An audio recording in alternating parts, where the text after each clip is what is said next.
Salut à tous, c'est encore moi, Patrick Duval. Je vous rappelle que sur ma chaîne, je parle de tout ce qu'on peut faire soi-même. Abonnez-vous si vous aimez bricoler, il y aura plein de choses intéressantes.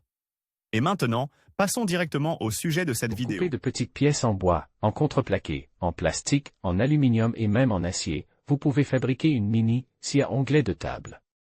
Elle est très compacte, pratique et assez silencieuse. Il s'agit d'une conception simple, qui peut être répétée même par une personne sans expérience.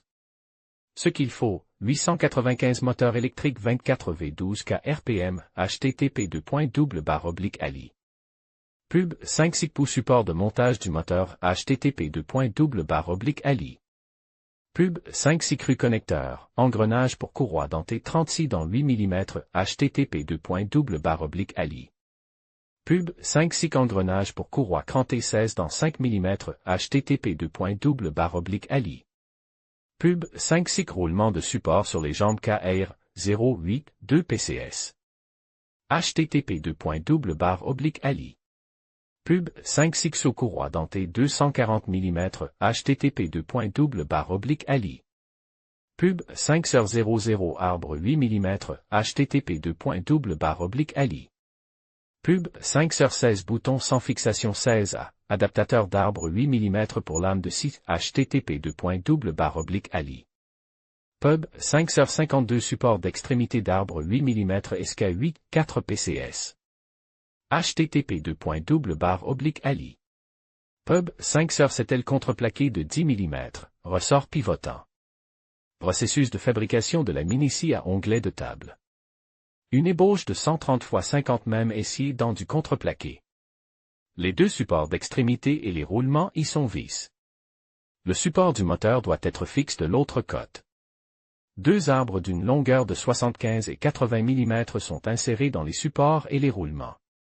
Placez les deux supports restants sur l'arbre rotatif. En utilisant les supports d'extrémité, la structure pivotante assemblée est vissée sur la semelle en contreplaqué. Il faut ensuite la charger avec un ressort. Pour ce faire, un ressort pivotant est placé sur l'arbre des supports.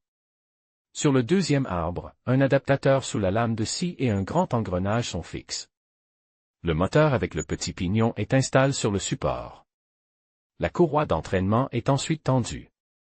Ensuite, on fabrique le couvercle de la lame de scie. Pour ce faire, sa base est sciée dans du contreplaqué en forme de demi-cercle, et un cordon de bande plastique est visse dessus. Un trou est pratique dans la protection pour l'arbre, qui est ensuite visse à son emplacement d'origine. Pour alimenter le moteur, soudez des fils avec un connecteur à ses contacts. Ils y sont acheminés par un bouton poussoir non verrouillable. Ce dernier est placé sur la poignée de la scie. Il s'agit d'un morceau de tuyau d'eau en plastique de 20 mm. Pour fixer la poignée, vous pouvez visser un bouchon de tuyau à la machine et y insérer le levier. Il est également utile de choisir un bouchon plus grand pour couvrir les contacts du moteur. Le connecteur de la scie permet de brancher l'alimentation électrique et d'installer la lame de scie. Dans la semelle de la lame, il faut tracer un trait de scie et fixer la butée parallèle.